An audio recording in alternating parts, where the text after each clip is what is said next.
Dakota Territory, 1883. While neighbors rushed to dig 4-foot root cellars before harvest season, Norwegian immigrant Erik Haugen was still excavating in late September, 10 feet down through prairie hardpan and bedrock. His American neighbors called it wasteful labor. They called him a fool for digging to China.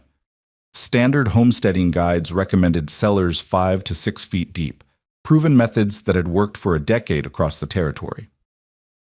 Haugen ignored them all. He lined his walls with fieldstone, installed cedar shelving with precise 8-inch gaps, and created a dual ventilation system that neighbors couldn't understand. 2 weeks of backbreaking work versus 2 days for a standard cellar. The territorial agricultural agent officially recommended against such excessive excavation as unnecessary for Dakota conditions. Then winter 1884 arrived with unprecedented fury. Temperatures plunged to 43 below for 17 consecutive days.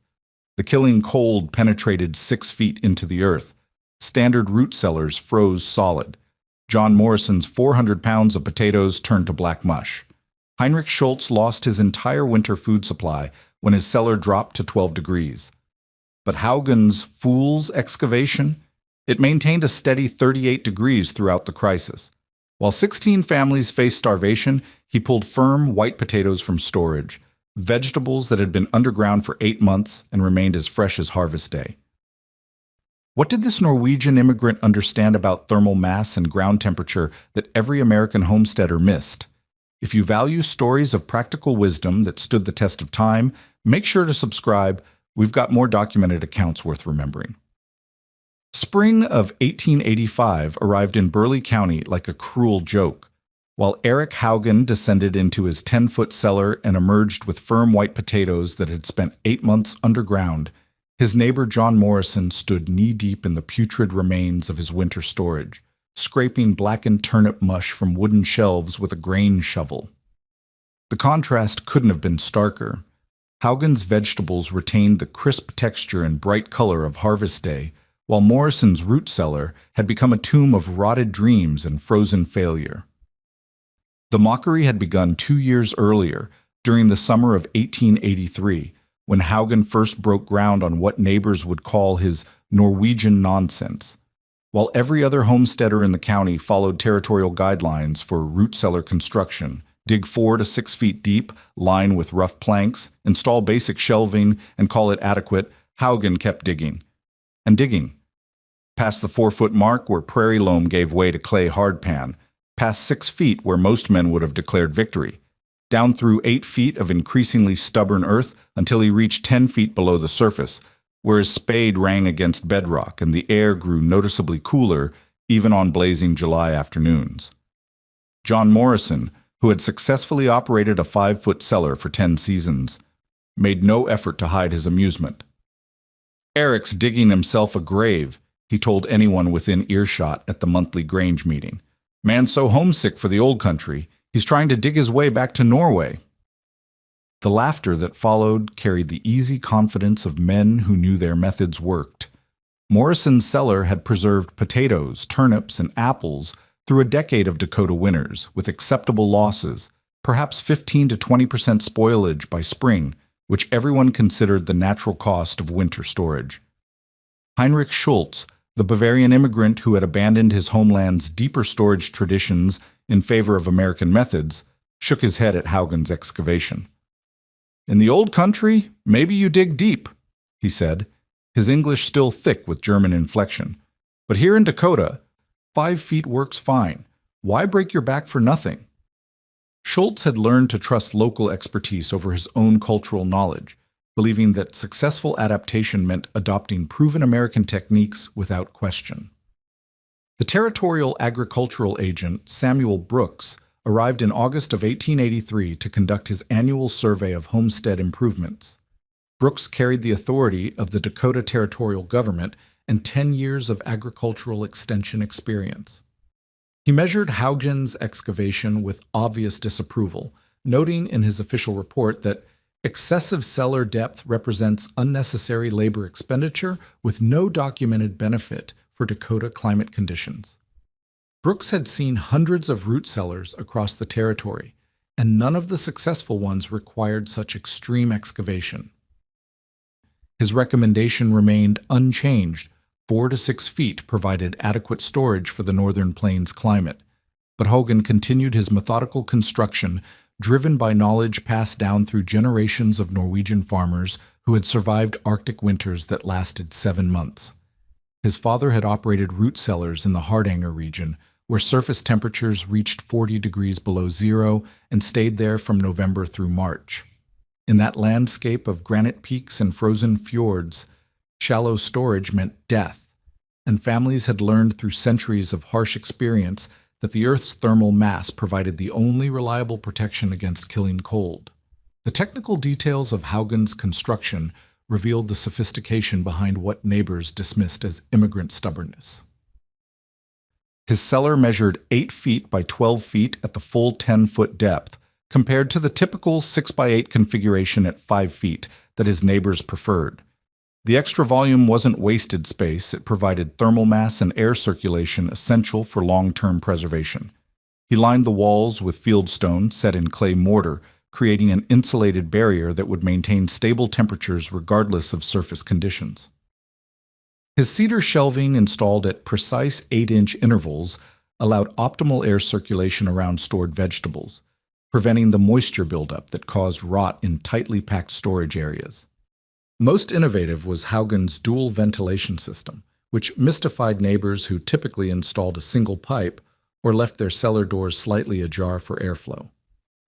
Haugen cut a 4-inch intake pipe near the floor level and positioned a 6-inch exhaust pipe at ceiling height, creating a convection system that maintained fresh air circulation without allowing thermal exchange with outside temperatures. Cold air entered through the intake, warmed as it circulated through the stored vegetables, and exited through the exhaust, carrying away moisture and ethylene gas that promoted spoilage. His drainage system displayed equal sophistication. Rather than simply excavating and hoping for the best, Haugen carved channels into the bedrock floor and filled them with graded gravel, creating pathways that routed groundwater away from storage areas before it could freeze and create thermal bridges that would transfer cold directly to the cellar interior.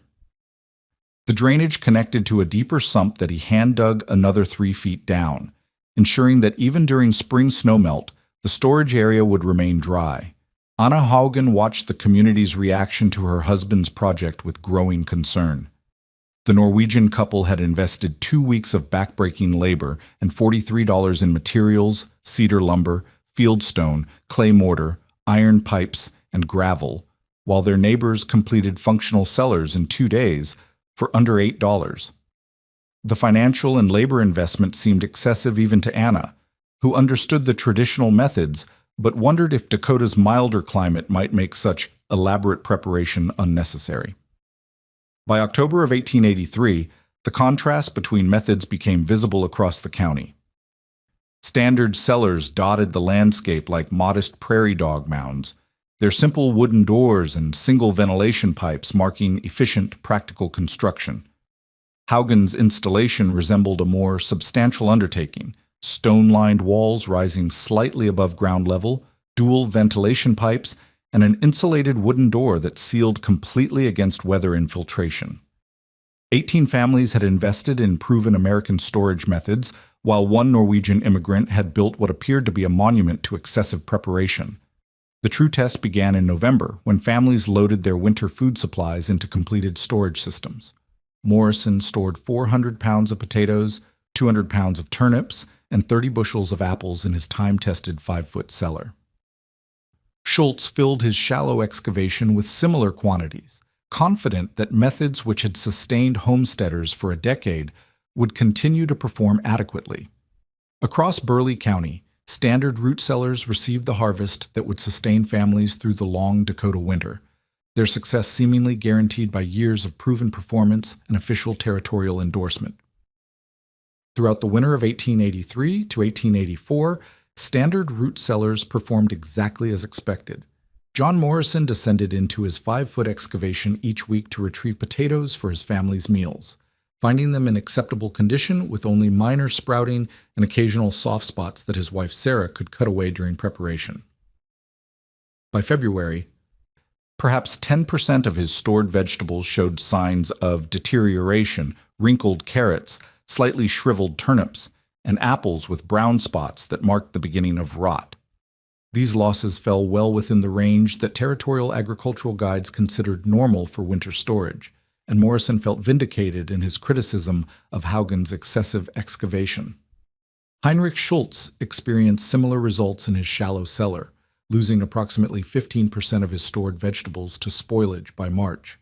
His potatoes developed the characteristic sweet taste that came from cold exposure, starches converting to sugars when temperatures dropped below optimal storage conditions, but remained edible and nutritious. The Bavarian immigrant had successfully adapted American methods to his family's needs, storing enough vegetables to supplement their diet through the lean months when fresh produce became impossible to obtain. His investment of $8 and 2 days of labor had produced exactly the results that a decade of territorial experience had promised. Samuel Brooks, the territorial agricultural agent, conducted his spring survey in April of 1884 with satisfaction. His official report documented storage success rates of 85 to 90% across 18 homesteading families in Burleigh County, with total vegetable losses falling within established norms for frontier food preservation. Standard cellars had maintained internal temperatures ranging from 35 to 50 degrees Fahrenheit throughout the winter months, creating conditions that preserved the majority of stored produce while allowing acceptable spoilage rates that homesteading families had learned to anticipate and manage. The temperature fluctuations in shallow cellars followed predictable seasonal patterns that agricultural experts understood and accepted. During November's mild weather, cellar temperatures remained steady around 45 degrees, ideal for slowing vegetable metabolism without causing cold damage. December's deeper cold pushed cellar temperatures down to 38 degrees, still within acceptable ranges for most root vegetables. January's harsh conditions dropped storage temperatures to 35 degrees, cold enough to cause minor cellular damage in sensitive vegetables, but not severe enough to create widespread freezing that would destroy entire food supplies. Humidity levels in standard cellars varied between 60 and 80% throughout the winter, depending on seasonal moisture conditions and the adequacy of ventilation systems. Most homesteaders accepted this fluctuation as natural, understanding that some dehydration and moisture-related spoilage represented the inevitable cost of winter storage. Vegetables stored in wooden bins and baskets gradually lost moisture content, becoming slightly shriveled and less crisp, but remaining nutritionally valuable and edible through the spring months when fresh food became available again. Meanwhile, Haugen's deep cellar maintained remarkably stable conditions that his neighbors couldn't observe or measure. At 10 feet below the surface, his storage area held steady at 38 degrees Fahrenheit regardless of surface weather conditions, insulated by the thermal mass of Earth that remained unaffected by seasonal temperature swings. His dual ventilation system maintained humidity levels between 87 and 92%. Creating an environment that prevented dehydration while avoiding the excessive moisture that promoted bacterial and fungal growth in poorly ventilated storage areas.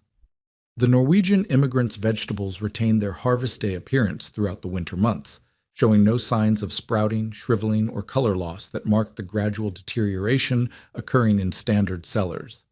His potatoes remained firm and white. His carrots maintained their bright orange color and crisp texture, and his turnips showed no signs of the woody fiber development that occurred when root vegetables experience temperature stress. The stark contrast between storage methods remained invisible to the community, hidden 10 feet underground where few people ventured to make direct comparisons. Brooks documented these varying results without understanding their significance, noting in his records that no advantage observed in excessive cellar depths, based on his surface-level evaluation of storage success rates. The territorial agricultural agent lacked the technical knowledge to measure internal cellar temperatures or assess the subtle differences in vegetable quality that distinguish superior preservation from merely adequate results. His training focused on quantifiable metrics, total storage capacity, major spoilage events, and overall food security outcomes, rather than the nuanced engineering principles that governed optimal preservation conditions. During the summer of 1884, weather patterns began shifting in ways that old-timers among the Dakota tribes recognized as ominous portents. Bird migration routes changed subtly, with waterfowl lingering later in autumn and departing earlier in spring, suggesting that instinctive animal behavior anticipated harsher conditions ahead. Military meteorologists at Fort Abraham Lincoln recorded unusual low-pressure systems moving across the northern plains, creating atmospheric conditions unlike anything in their documented experience of regional weather patterns. Yet homesteading families prepared for the coming winter with confidence born of proven success. Morrison invested in improved wooden storage bins that would better organize his root vegetables and reduce handling damage during retrieval. Schultz enhanced his cellar's door sealing to minimize cold air infiltration and installed additional wooden shelving that would maximize his storage capacity. Across Burleigh County, 18 families upgraded their standard storage systems based on lessons learned from the previous winter's minor inefficiencies, spending a total of $847 on materials and labor improvements designed to optimize conventional cellar performance. The Territorial Agricultural Extension Service published updated guidelines that incorporated these refinements, recommending enhanced door sealing, improved ventilation management, and better storage container systems for maximizing the effectiveness of standard 4 to 6 foot excavations. Brooks distributed these recommendations during his summer homestead visits, confident that incremental improvements to proven methods would ensure continued storage success regardless of weather variations that might occur during the coming winter season. Hogan, however, expanded his deep storage system based on principles that his neighbors couldn't understand. He excavated a second chamber adjacent to his original cellar, increasing his total storage capacity to 1,200 pounds of vegetables while maintaining the same 10-foot depth that had proven successful. His expansion included an innovative feature that demonstrated sophisticated understanding of preservation science, separate storage zones that maintained different humidity levels, optimized for different types of vegetables. Root vegetables like potatoes, turnips, and carrots required 85 to 90% humidity for optimal preservation, while apples needed 90 to 95% humidity in a separate chamber with additional ventilation to prevent ethylene gas buildup that caused premature ripening and accelerated spoilage. By autumn of 1884, the contrast between approaches had become even more pronounced. Standard storage methods represented the accumulated wisdom of American frontier experience, refined through a decade of practical application and endorsed by territorial agricultural authorities. Hogan's deep excavation system embodied traditional Norwegian techniques developed through centuries of Arctic survival, applied with engineering precision that most homesteaders considered unnecessarily complex for Dakota conditions. December of 1884 descended upon Dakota Territory with a malevolence that defied all previous experience. The first blizzard arrived on December 8th, dumping 3 feet of snow in 18 hours while temperatures plummeted to 26 degrees below zero. But this initial assault proved to be merely the opening movement of a winter symphony that would crescendo into pure devastation. By December 15th, the thermometer at Fort Abraham Lincoln recorded 38 below, and the mercury continued falling with relentless determination that suggested nature had declared war on human survival. The killing cold settled over Burleigh County like a living thing, penetrating the earth with fingers of ice that reached deeper than anyone had imagined possible. Surface soil froze solid to a depth of 18 inches within the first week.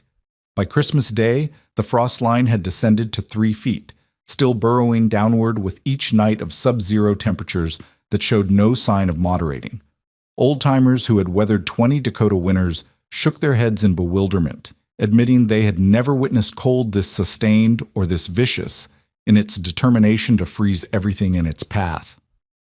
John Morrison first noticed problems in his root cellar during the second week of January when he descended the wooden steps and found frost forming on the interior walls despite being 5 feet underground. His breath hung visible in the storage area, a phenomenon he had never observed in 10 years of winter retrievals. The wooden shelves felt cold to the touch, and his stored potatoes showed the telltale signs of cold damage, dark spots, and slightly soft areas that indicated cellular damage from freezing temperatures. Morrison convinced himself that the problems were temporary that his proven storage methods would weather the unusual cold just as they had survived every previous winter challenge. Heinrich Schultz discovered ice crystals forming on his turnips during the third week of January, when overnight temperatures dropped to 41 degrees below zero and remained there for 6 consecutive days. His shallow cellar, which had maintained acceptable temperatures throughout the previous winter's normal cold, now registered 18 degrees Fahrenheit on the thermometer he had installed to monitor storage conditions. The Bavarian immigrant watched helplessly as vegetables that had sustained his family for 4 months began transforming into inedible frozen masses that no amount of careful preparation could salvage. The technical breakdown of standard storage systems followed predictable physics that none of the homesteaders understood.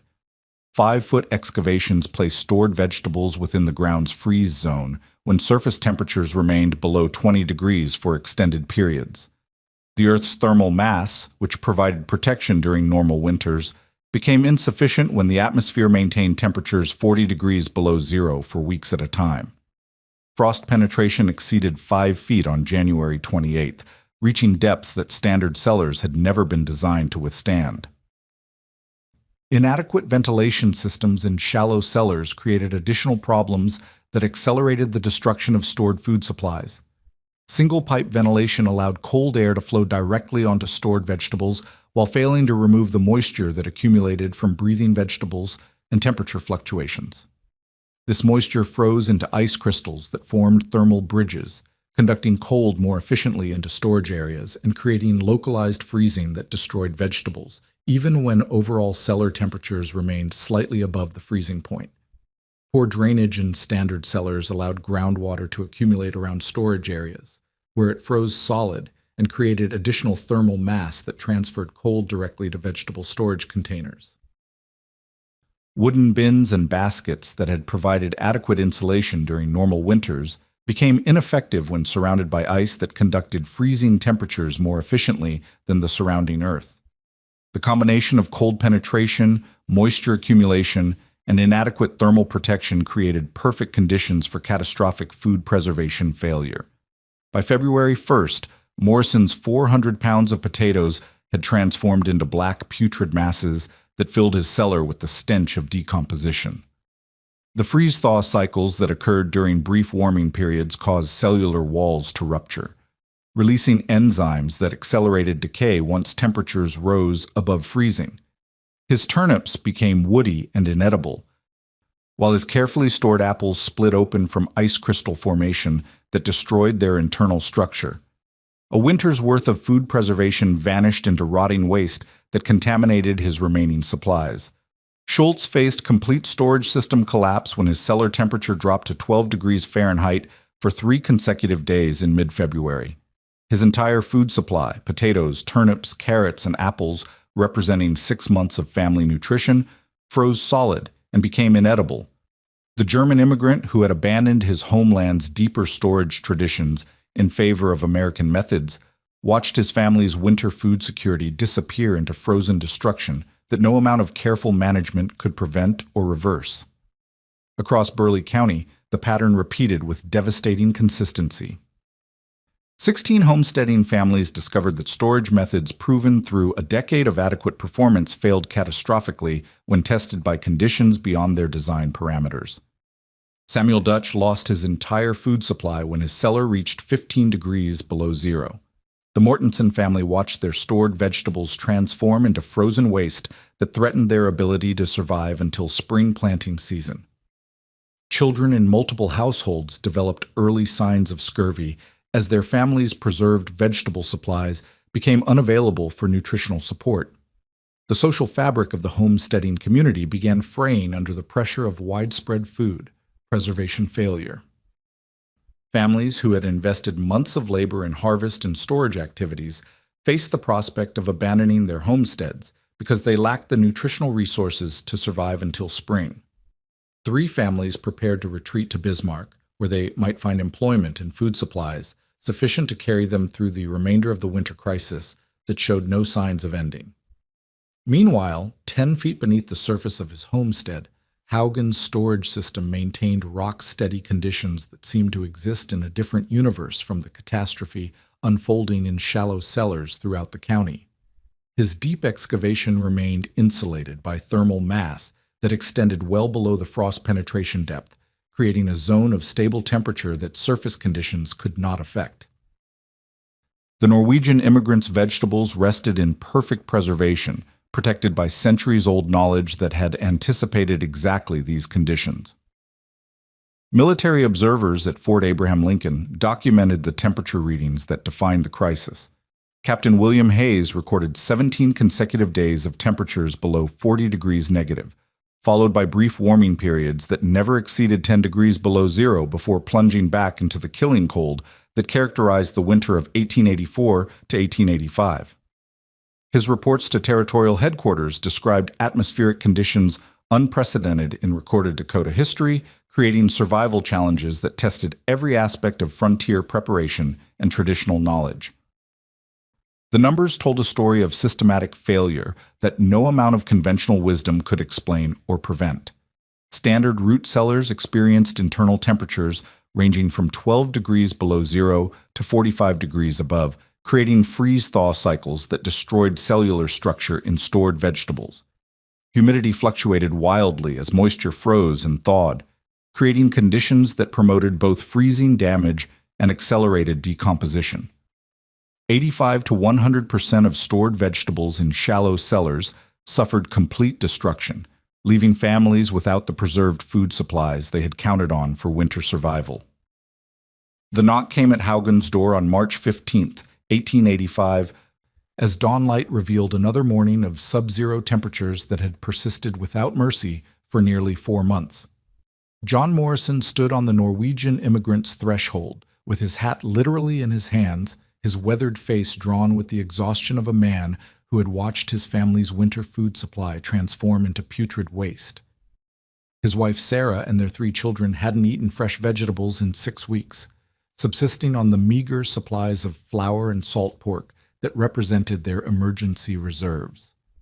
Morrison's voice cracked as he asked the question that would have seemed impossible 18 months earlier.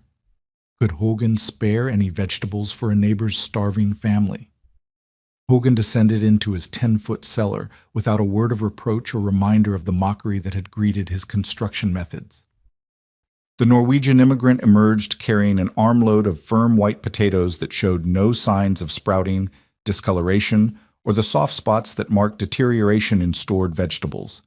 He handed Morrison carrots that maintained their bright orange color and crisp texture, turnips that remained solid and fresh, and apples that looked exactly as they had on harvest day 7 months earlier.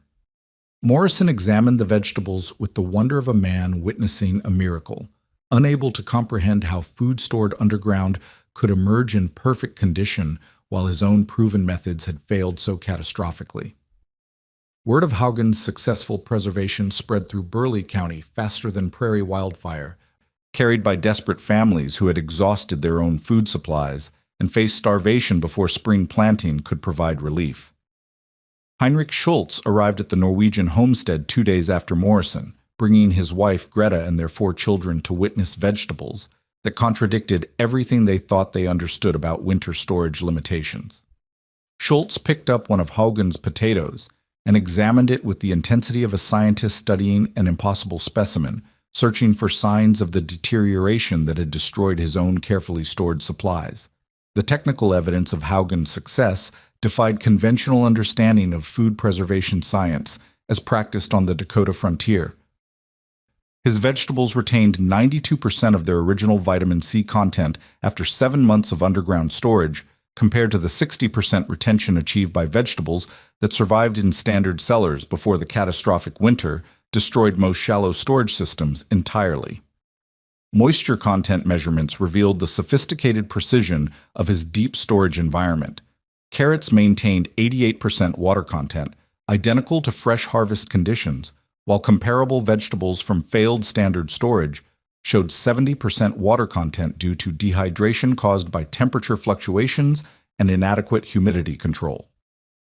Samuel Brooks, the territorial agricultural agent, visited Haugen's homestead in late March to document the phenomenon that contradicted every official recommendation he had made during 5 years of extension service. Brooks descended into the deep cellar with a thermometer and hygrometer, recording temperature readings of 37 degrees Fahrenheit and humidity levels of 89%, conditions that had remained constant throughout the winter crisis that destroyed standard storage systems across 18 homesteads in his jurisdiction. His measurements revealed the engineering principles that Norwegian immigrants understood, but American agricultural authorities had dismissed as unnecessary complexity. The agent's official report to territorial headquarters would later describe vegetables stored for 8 months that remained indistinguishable from fresh harvest in appearance, texture, and nutritional value. Brooks documented the stark contrast between preservation methods. Haugen's deep excavation maintained stable conditions that prevented cellular damage, while shallow cellars experienced temperature swings from 12 degrees below zero to 45 degrees. Above that caused freeze-thaw cycles devastating to vegetable tissue. The territorial agricultural guidelines that Brooks had confidently promoted now appeared fatally inadequate for extreme weather conditions that tested storage systems beyond their design parameters. Captain William Hayes, commanding supply operations at Fort Abraham Lincoln, arrived at Haugen's homestead in early April to investigate civilian food preservation techniques that might benefit military storage operations. Hayes documented the Norwegian storage capacity, 1,200 pounds of vegetables maintaining perfect preservation after 8 months underground, and compared these results to military food storage methods that achieved similar preservation only through expensive and logistically complex supply chain management. His report would recommend immediate investigation of deep excavation techniques for military food preservation applications.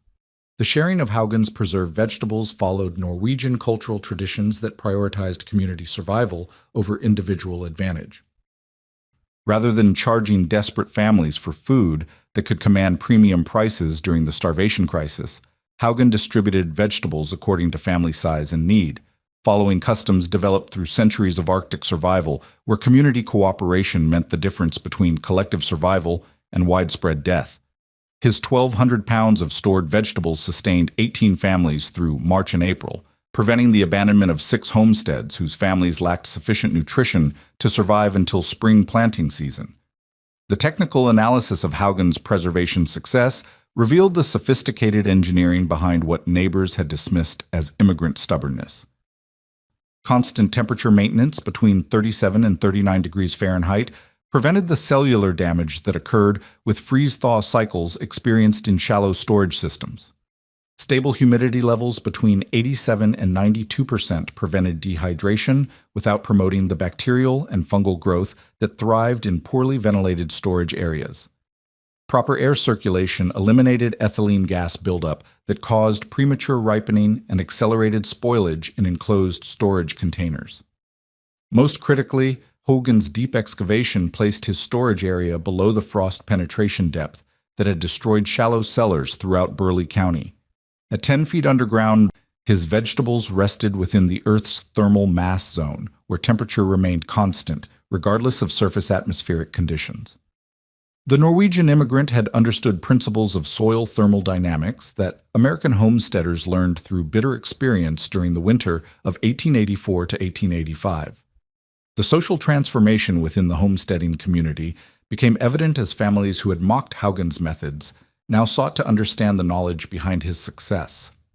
Morrison spent hours in the deep cellar, measuring dimensions and examining construction techniques that had seemed excessive during their installation but proved essential during the crisis that tested every aspect of frontier preparation. Schultz documented the ventilation system design, drainage implementation, and insulation methods that distinguish successful preservation from catastrophic failure. Anna Haugen managed the daily distribution of vegetables with the efficiency of someone trained in traditional Norwegian household management during extended winter seasons. She organized families into rotation schedules that ensured equitable access to preserved food supplies while maintaining the storage conditions necessary for continued preservation of remaining vegetables. Her knowledge of proper vegetable cleaning, storage container management, and seasonal inventory rotation maximized the effectiveness of the preservation system that her husband's construction had made possible. The preservation success extended beyond mere food security to encompass nutritional adequacy that prevented the scurvy and vitamin deficiencies that threatened families whose storage systems had failed.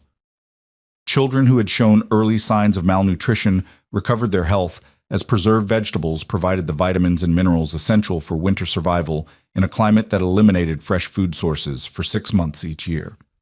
Haugen's traditional storage methods proved superior not only for food preservation, but for maintaining the nutritional quality necessary for frontier family survival during extended isolation periods. The transformation of Burleigh County's approach to food storage began before the last snows of 1885 had melted.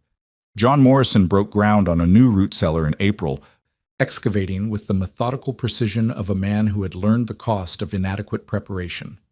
He dug to 9 feet below the surface, following Haugen's specifications exactly, lining the walls with field stone gathered from his own property, and installing the dual ventilation system that had seemed unnecessary just months earlier. Morrison's investment of $47 in materials and 2 weeks of backbreaking labor represented a complete reversal of his previous confidence in shallow storage methods. Heinrich Schultz convinced 3 neighboring families to pool their labor for simultaneous excavation of 4 deep cellars, reducing individual effort while ensuring that each homestead would have access to proven preservation technology before the next winter's test. The Bavarian immigrant who had abandoned his homeland's storage traditions now embraced techniques that combined Norwegian engineering with collective German work organization. Each cellar followed Haugen's 10-foot depth specification, incorporated proper drainage systems, and featured the sophisticated ventilation design that maintained optimal storage conditions without thermal loss. Samuel Brooks, the territorial agricultural agent whose official recommendations had failed so catastrophically, reversed his position with the bureaucratic efficiency of a man protecting his professional reputation. His revised guidelines distributed throughout Dakota Territory during the summer of 1885 now advised deep excavation for reliable winter storage, citing documented evidence of superior preservation achieved through thermal mass utilization and controlled environmental conditions. Brooks's new recommendations specified 9 to 12-foot depths, proper drainage installation, and dual ventilation systems as essential components of reliable food storage in northern plains climate conditions. The technical refinements that emerged from the first generation of deep cellars incorporated improvements based on Haugen's original design while adapting to local soil conditions and available materials. Standard depth recommendations increased to 10 to 12 feet throughout Dakota Territory, ensuring storage areas remained below frost penetration depths during extreme winter conditions.